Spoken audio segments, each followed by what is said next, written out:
The Denver Broncos have set their initial 53-man roster ahead of some changes we can expect throughout the next coming days and weeks ahead. We're going to break down all the action, talk about any surprises or head scratchers. You're going to get that on today's brand new episode, Locked on Broncos. You are Locked on Broncos, your daily Denver Broncos podcast. Part of the Locked on Podcast Network. Your team every day. The Denver Broncos 53-man roster is initially set, expected to change in the coming days and weeks ahead. We'll break all that down on today's brand new episode, Locked on Broncos, your daily Denver Broncos podcast, part of the Locked on Podcast Network, your team every day. Thank you so much to everybody in Broncos Country for tuning in, making us your first listen of the day every single day. You can get this podcast for free on YouTube or wherever you get your podcast. So do us a favor, hit that subscribe button so you never miss out on a day's worth of Broncos news, content, coverage, analysis, and more every single day all year long. I'm Cody Roark, Broncos reporter for Mile High Sports, joined alongside, as always, by Sayre Bedinger, co-host here of the show. Plus, he's the site expert over there, predominantlyorange.com. Today's episode of the show is brought to you by our friends over there, LinkedIn Jobs. LinkedIn Jobs helps you find the qualified candidates that you want to talk to faster. Post your job for free at linkedin.com/LockedOnNFL. That's linkedin.com/LockedOnNFL to post your job for free. Terms and conditions apply. Sayre, my friend, Tuesday was a hectic day for all of us. We played the waiting game a little bit to a point we all thought, okay, hey, if Sean Payton's going to have to stay up till 2 a.m., we're going to have to stay up till 2 a.m. to wait for the roster cuts to finalize and come through. But there were a lot of things that Denver had to do procedurally that we'll dive into here. But the 53-man roster is initially set, not finalized, but initially set is the language we're going to use here. Let's take a look at the offensive side of the ball. There's some really interesting stories. And I think first and foremost here, I think it's really cool that Denver overall, they had 4 undrafted rookie free agents that made the 53-man roster, 3 of them on the offensive side. That's right. Starting with preseason and training camp star, fan favorite, Wil McLaughlin. Cody, I wonder if he'll change numbers here now that he's officially part of the 53-man roster. And I know a lot of people were questioning whether he's going to keep 38 as an honor to Mike Anderson, another former late round or, unheralded player at the running back position. But I have a feeling he's going to change it up here, Cody. We'll find out. But Wil McLaughlin made it. Nate Adkins, who we talked about this in our 53-man roster projections. You called this shot way back at OTAs, Cody. So hats off to you for that. And my hat hair as well is off to you for that pick. But Nate Adkins, I love that. I love that the Broncos kept him. Don't necessarily love that they had to get rid of another guy we'll talk about later in the show to keep him. But I love that he made it. It's pretty cool. Alex Palczewski as well, the 60-plus game starter or whatever it was at Illinois, All-American at Illinois, came from Brett Bielema's program there and really worked hard this offseason to become maybe that developmental offensive tackle the Broncos have been missing. So on the offensive side of the ball, 3 impressive undrafted rookies and everybody from the rookie draft class as well, Cody, making this final roster. I'll have to give some kudos to you as well, because when they announced who their undrafted rookie free agent class was, you had initially said, like, hey, I've got my eye on Alex Palczewski. You're the one who said that. So, hey, there you go. This kind of come to fruition here. And I think it's a testament as well. We've seen Sean Payton's history of getting undrafted guys here. But I definitely think we need to highlight Wil McLaughlin here for a minute. He was asked the question Sean Payton was on Tuesday following practice, scorching day in Dove Valley once again. But he was asked about, what he's seen from him overall and, the surprise and, what really factored in for him to making a fast track to making the roster. Here's what Sean Payton had to say. In San Francisco, when the game ended, I knew he was on the track to be on our team or someone else's if we chose not to not to put him on our roster. So I think that was a big game for him. But look, I said this, and you guys have watched the practices. It wasn't anything that surprised us. We'd seen it. And to his credit, it was pretty consistent. And he's like, yeah, I really like that, Sayre, that he mentioned specifically. He's like, hey, that San Francisco game, it's that, if we release him, he's going to end up on somebody else's roster. So good thing that Sean Payton sees. He recognizes that Jalil on the 53. Let's talk about maybe some head scratchers. Are there any surprises to some players who did make the 53-man roster on the offensive side of the ball? I think you and I are kind of in agreement on this one. I think a lot of people in Broncos country as well. Luke Wattenberg definitely made it. To me, I think it was a little head-scratching, Sayre, just because I felt like he gave up initially on a blocked field goal in the first preseason game on special teams. That obviously can hurt you and impact your evaluation, but I just felt like there were several times watching film, and I don't mean to sound harsh on him like that. It's my analysis, never going to be personal, but there were times on film where he got physically ragdolled by a defender. So to me, I was a little surprised that Luke Wattenberg was here on the 53 over maybe somebody else like Quinn Bailey.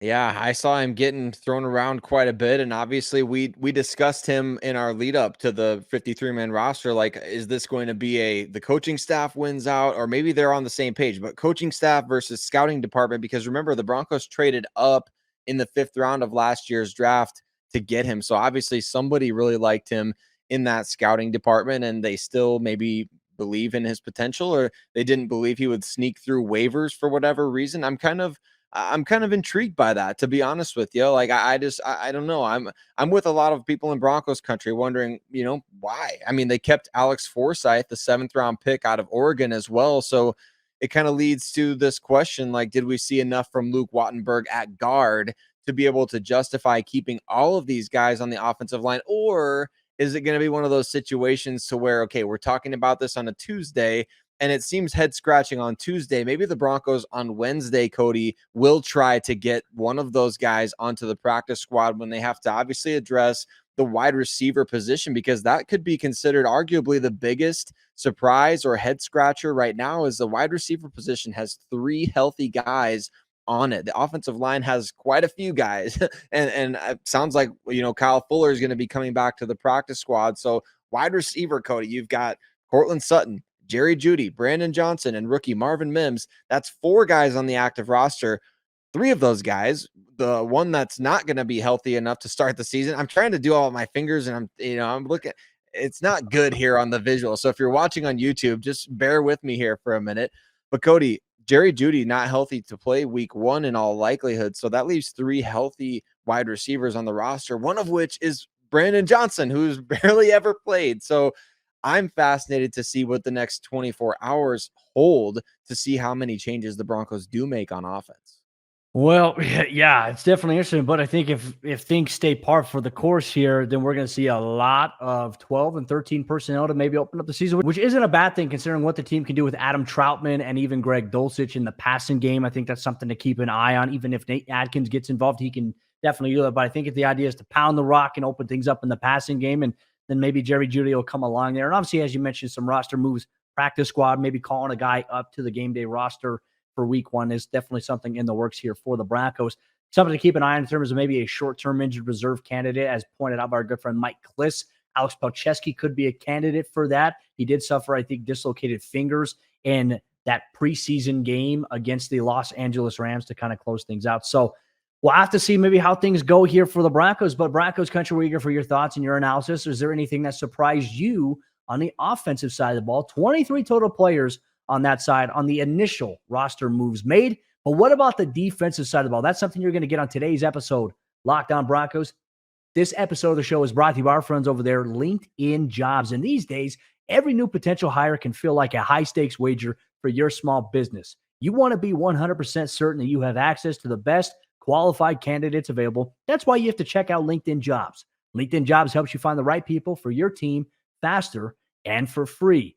All you do, it's easy to make a job post in minutes over there at LinkedIn Jobs. What you're going to do is you're going to add your job in the purple hashtag hiring frame to your profile to spread word that you're hiring. They have simple tools like screening questions, which make it easy to focus on candidates with just the right skills and experience so that you can quickly prioritize who you'd like to interview and hire. It's why small businesses rate LinkedIn Jobs #1 in delivering quality hires versus leading competitors. So make sure you close out this work year with the right team member. LinkedIn Jobs helps you find the qualified candidates that you want to talk to faster. Post your job for free at linkedin.com/LockedOnNFL. That's linkedin.com/LockedOnNFL to post your job for free.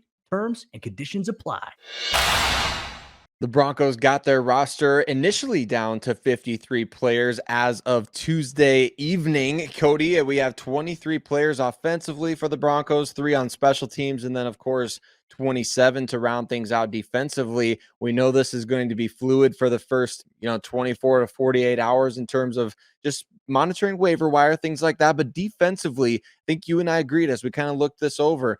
what head scratchers were there? What surprises were there? Kind of feels like the defense is pretty well set, other than a couple of maybe notable names going to short-term injured reserve. We're going to talk about that coming up here on Locked On Broncos, but we got to give a huge shout out to all of you everydayers out there that make Locked On Broncos your first listen of the day every single day, free and available anywhere that you can listen to podcasts, as well as watching us on YouTube. If that's you today, man, thank you so much for joining us wherever you're at. We're so grateful that you decide to make the show part of your day, however you choose to do so. And if you take the time to comment on YouTube, Cody, I know I watch a lot of YouTube on my TV. It takes quite a bit of effort for me, or something really has to resonate with me to be able to pull out my phone or pull out my laptop and jump into the comments section of videos that I really like. I greatly appreciate everybody that takes the time to do that, right? And I know you do as well. We look at every single comment. We try to engage with as many as possible, but thanks so much for all of you avid listeners of the show and viewers on YouTube. We can't do this without you. And we want to know your thoughts as well. Big surprises, any big head scratchers? What are you looking at some guys out there on the waiver wire the Broncos should be picking up? Defensively, Cody, seems like there's going to be quite a few things that are fluid for sure. We talk about this word fluid. It's almost the same as, vision for players that Sean Payton has talked about, but fluidity with the roster at this time of year is crucial to remember, because things can change in the blink of an eye there. What are maybe some surprises to you initially on this defensive side of the ball for the Broncos 53-man roster? Well, I think in particular how many defensive backs that they have right now. As it currently stands, they have 13 total players. They have 7 players at cornerback. They have 6 at safety. And then you have 5 outside linebackers, which I think was kind of to be expected here a little bit. 5 defensive linemen right now, which is definitely a surprise. I think there's going to be more there. But obviously for roster gymnastics, the Broncos did have to waive Mike Purcell. I think that's just once again for the second year in a row. It's procedural. He's expected to be back with the team, especially as he was just activated off the NFI list. And then 4 inside linebackers. Really nothing surprises me in that regard, considering the 4 guys that we talked about, and maybe some practice squad candidates we could see coming back, like Austin Ajaki, who was released initially. I'm not really surprised about much, but I do have maybe a question, right? And I think everybody in Broncos country does as well, regarding Tremont Smith, who has obviously made the 53-man roster here. I think in our head, Sayre, looking at it, it puzzles us from the aspect of cornerback, right? Because obviously he hasn't made a lot of plays, only played 2% of the defensive snaps for the Houston Texans last year, and didn't make, like I said, didn't do enough here in the preseason. But part of me has to wonder, is it just because of his special teams value that he brings to the table? Look, he's not going to be returning punts for you, right? He could be a kick returner for you, but he's actually got an important role. Ben Kotwica mentioned this as well, as one of their top frontline returners in front of the returner to help set things up there. Not only that, but with the Sayre Bassey expected to start the season at the nickel, and we don't know the status yet on what Riley Moss's timeline is exactly either, you're going to need a guy who's going to have to play a lot of those special teams reps for Sayre Bassey, because Bassey can't start on defense and then play the core 4. He can maybe play a couple of units here. So I'm guessing that the Tremont Smith move here in general is mainly based on special teams, because he will play all core 4 here for Denver to start the regular season. It does seem that way, Cody, and it does seem like the Broncos are obviously very heavy in the defensive backfield right now. And like you said, that could be in flux. We could see Riley Moss, PJ Locke, the safety as well. The Broncos kept a lot of safeties. They kept JL Skinner and Delarian Turner-Yell when there was a lot of questions of, could one of those guys maybe push Kareem Jackson off the roster? Could they maybe push PJ Locke off the roster? Well, the Broncos are keeping all of them. So as of right now, I think what it looks like is, and I'm trying to monitor Twitter as we're going through this because of how things are quickly changing. But it seems like what 9 News insider Mike Kliss is saying, Cody, that the Broncos are expected to bring back Fabian Moreau on Wednesday among the guys that they can bring back. So I think that kind of gives us some clarity that we know, obviously, K'Wan Williams going to short-term IR, but with Riley Moss maybe needing that additional time to heal, maybe he doesn't go to short-term IR, but maybe Fabian Moreau takes some of those snaps in the first week or 2, while Riley Moss, like you said, that core injury can be very tricky to come back from. It's not exactly the kind of ripped that you want to be in the stomach area. So I think that with him maybe needing those extra couple of weeks, it really gives the Broncos the flexibility to be able to have a veteran out there, an option on the outside, because Tremont Smith clearly is not providing that at the outside cornerback position. now the Broncos can focus on kind of just figuring out that nickel spot, figuring out their personnel groupings, and maybe giving some of these younger guys a shot. And that's what it's all about too. And look, I think that there's still so much that could change. And Sean Payton made sure to let us know, like, hey, like this isn't just finalized. Like this can change. And it's going to the first 3 weeks of the season, you'll see a change. Then it'll maybe start to slow down a little bit in terms of rosters and what's going on there.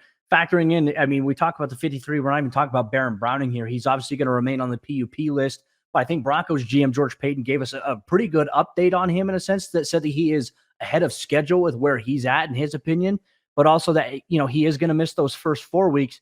But it's that question, like, will he have to miss the additional 4? That's a question they're waiting to see and evaluate. Obviously, after that Chicago Bears game in week 4 of the regular season, I think the overall expectation is going to be that maybe Baron Browning will be ready to go by then, which gives the Broncos obviously an added boost. There would obviously have to be a procedural move that happens on the roster. But as it stands right now, Thomas Incoom is the other outside linebacker that has made it, the other undrafted rookie free agent. So not only did they ever have 4 undrafted rookie free agents in totality to make the roster, but Sayre, their entire 2023 NFL draft class is on the active roster as it currently stands. So that's always kind of a great sign. But I think you still want to see maybe where things are going here. And I'm very, very curious. And I think it's good news that K1 more than likely is going to be on short term. And if there's something that goes on during his recovery, he's not able to bounce back, then obviously I think that would end his season there. But he's also there. I think another candidate to watch for short-term injured reserve that's been speculated and thrown out there is P.J. Locke, as he suffered the ankle injury a few weeks ago. He was on the side field during Tuesday's practice and was moving pretty well, Sarah, from what I was able to observe here for the Broncos. So, yeah, I think overall I like where the Denver's roster is at, but I do know, hey, they're not a finished product, right? They're still in this wait and see how things are shaping out to be. And ultimately, I think that poses some questions. And look, what we're also going to find out here in the next 24, 48 hours is what will the Broncos 16-man practice squad look like? Who are some players they may look at from other teams? I'm very curious considering Denver has 5th in the waiver wire order. I'm excited to see what Denver does. Obviously, Sean Payton said it's going to be an all-nighter, and George Payton got up there and joked. He's like, Sean says 2 a.m., but this is usually a 5 a.m. thing for us. So obviously a very long day in Dove Valley, and the Broncos will be on the practice field here once again on Wednesday. I'll be there in Dove Valley covering it, watching it up close and in person. Obviously, we can't tweet. We can't live tweet any of that stuff. But one thing did happen for the Broncos during the roster cut down deadline was they were involved in some trades. They traded a player away. They acquired a player via trade. How did that all shape up? What did the Broncos get? Who were they getting? Well, you're going to get that much more in today's brand new episode, Locked On Broncos. Real quick, you make Locked On Broncos your first listen of the day every single day, wherever you get your podcasts or you watch us on YouTube. Make sure you check out Locked On NFL for the latest around the National Football League. Surprise cuts, 53-man roster, initial reactions, key trades, key players staying on the PUP list. Indianapolis. Well, make sure you check that out on the Locked On NFL podcast, the Locked On Podcast Network, your team every day. Even though the Broncos formulated their initial 53-man roster on Tuesday, some of those moves included making a trade for a player or trading away a player. We'll break that down in today's episode of Locked On Broncos. Real quick, just want to say thank you so much to everybody in Broncos Country for tuning in, making us your first listen of the day every single day, wherever you get your podcast or if you're watching on YouTube. We appreciate you. All right, Sarah, I think this is what everybody in Broncos Country has been waiting for, to hear our thoughts on certain subject matters as it pertains to our initial reaction that early on in the day, Albert Okwuegbunam was waived by the team, but because you don't have to hand it in until 2 o'clock p.m., a team emerged with interest in him. The Philadelphia Eagles swapping picks with Denver. They exchange a 2025 7th-round pick for a 2025 6th-round pick. So really, Denver gets a 6th. Philadelphia, they get a 7th, and they also get Albert Okwuegbunam, who's now going to go be the number 2 guy behind Dallas Goedert. And I know a lot of Broncos fans were eagerly awaiting to see your Twitter timeline when this happened, my friend. So first off, now that's had a chance to kind of sink in a little bit, your initial thoughts on Alberto being dealt to Philadelphia. I mean, it's evident with Nate Adkins making the 53-man roster as that hybrid fullback tight end option and the versatility he provides, as Sean Payton has alluded to. How are you feeling about this right now? Yeah, I was luckily for people, I didn't get to do my full knee-jerk reaction in the moment, Cody. I happened to be on a phone call at the time this news came in, so I kind of just had to sit there and type because I can't think and talk on the phone while also typing thoughts on Twitter. But look, I'm disappointed by it. Just like I said I would be. I'm not going to try to sugarcoat. I was really bummed that the Broncos made the decision. I was really upset when they waived Albert Okwuegbunam early in the day. Like you said, they had all day to kind of float his name out there. Didn't have to officially turn it in until the afternoon. So the Eagles swooping in, I guess, for lack of a better term there, and picking him up through trade. I guess it's better than nothing. But look, the whole Alberto era, if you want to call it that, in Denver was just completely mishandled. I think, I mean, he played the best and looked the best with Pat Shurmur as the offensive coordinator, which is sad in and of itself. The Broncos struggling to score points over the last umpteen years, it feels like. And really, you have a guy like that who proved it. And I get that I've gotten all sorts of colorful comments on my Twitter, Cody. You've seen some of them in my mentions, as people being like, they're saying, well, he dominated against the fourth stringers in preseason game and the Broncos wouldn't have enough targets to dole out anyway, or there's not going to be enough snaps. And we just saw a guy that when he was featured, he dominated contested catch situations. He was outstanding after the catch. He made a touchdown catch in the red zone.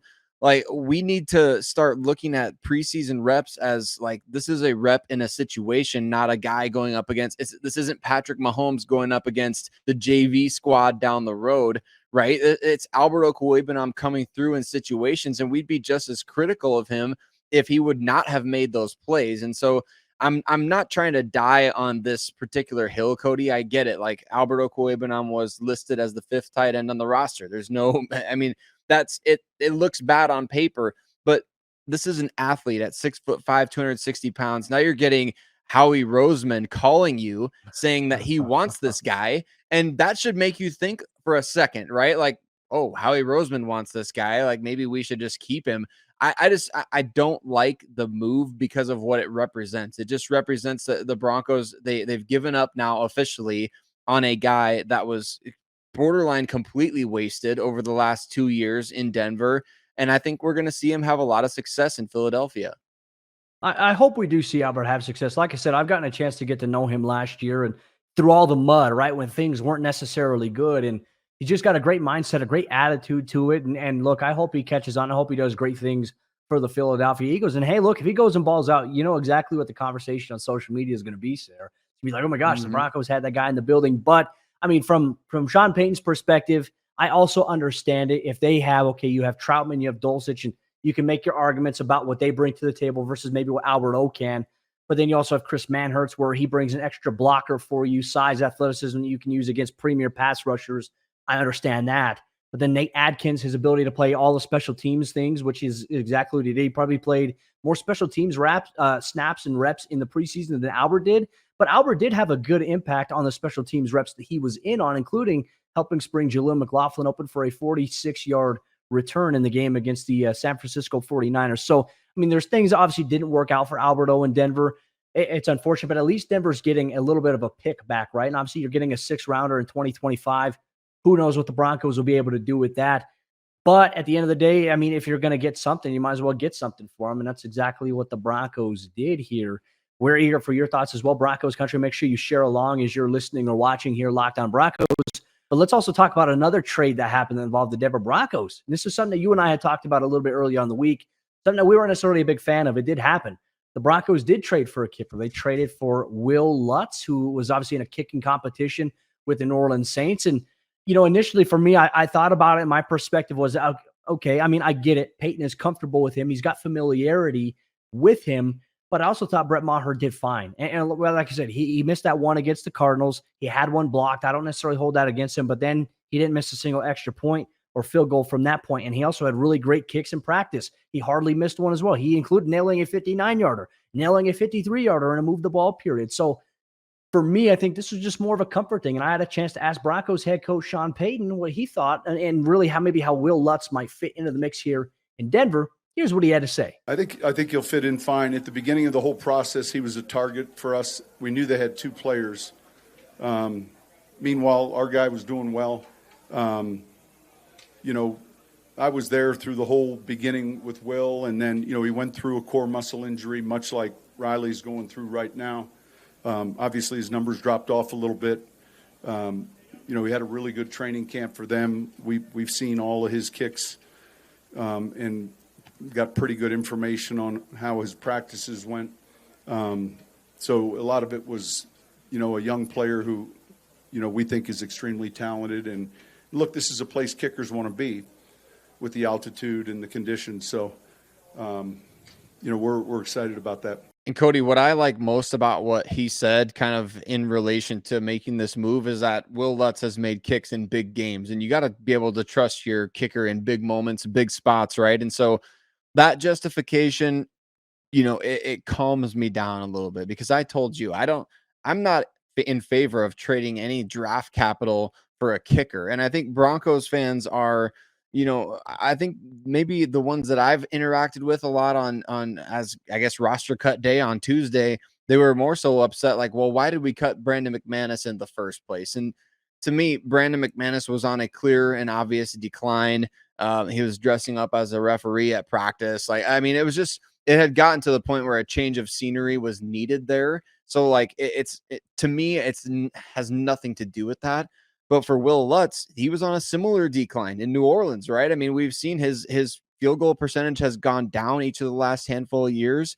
Sean Payton's obviously trusting him to return to form, and you never know. I mean, like I've said many times, kickers are kind of like relief pitchers in baseball. Sometimes a change of scenery, sometimes a different pitching coach, just a little slight tweak in your form can do wonders for you. So I have faith that he can figure it out and get back to form, because he was once one of the NFL's premier kickers, right? So you want him to return to that, but trading a 7th round pick, I know it's just a 7th round pick, but hey, just a 7th round pick, Jonathan Cooper is probably going to be starting for the Denver Broncos on opening weekend. So, I mean, just you never know what's going to happen with those selections. But I mean, at the end of the day, again, don't want to make too big of a mountain out of these molehills. Like these are back end of the roster discussions, or we're talking about the kicker position, and we're talking about a 7th round draft selection. So ultimately, Cody, I think I can get on board for the kicker trade. But the Alberto situation, though, is a little bit different to me. I guess we're going to have to wait and see. Time will tell if the Broncos made the right call on both of these moves. Well, and one thing that I kind of factor into is just talking with Payton after practice. He mentioned, especially regarding Wil Lutz, is that they did a lot of background on him in terms of how he was doing in training camp in New Orleans. And I think another thing, one of the concerns that Broncos fans had is obviously the missed field, like the lack of field goal percentage, 74.2% in 2022 at a down year. Even Payton acknowledged that. But a lot of that was attributed, I guess, to some core muscle surgery stuff that he had and was going through the ups and downs. I remember watching a game with him last year where he nailed a 60-yarder. I believe it was in London, if I'm not mistaken, against the Jacksonville Jaguars. But he made all of his extra points last year. And obviously, you want to increase that percentage. You have valid points, especially when you look at it from the magnascope of, okay, well, hey, Brandon McManus, had a really bad percentage last year kicking for Denver. Wil Lutz didn't necessarily have the greatest deal, so why didn't you just keep McManus? I agree with you. It was time to move on from McManus simply. And you go with the coach. And I think that this is something that, as a coach myself, I understand where he's coming from a little bit. Even if people on the outside may not totally get it, it's understandable. But as a coach, there's certain things about certain guys that you've been around. You're like, I trust this guy. And so I'm eager to see how this opportunity now comes here in Denver. We even talked with assistant GM Darren Muji after practice, and he even said the same thing, kind of in the lines like, hey, obviously we've got Lutz coming in. He said, but kicking really in this league is a week-to-week thing. It's a weekly audition in a sense. So it's not necessarily like, okay, hey, you're going to be the kicker for the season, but it's like, hey, you're going to be the kicker to start the season. If you're missing kicks, then obviously it's a different conversation that Denver may have. And there's still a guy named Elliott Fry out there a little bit as well in the event, hey, something doesn't work out. We'll see what happens with Brett Maher and where he lands. But ultimately, the Broncos making some moves here to set their initial 53-man roster. But Broncos Country, we know it's not set in stone, as the roster will fluctuate throughout the next couple of days, throughout the next couple of weeks here for this team specifically. We'll have some more updates on which players get placed on short-term injured reserve, which players come back to the practice squad. We'll have more information on that on tomorrow's brand new episode, Locked On Broncos. Broncos Country, thank you so much for tuning in, making this part of your day every single day.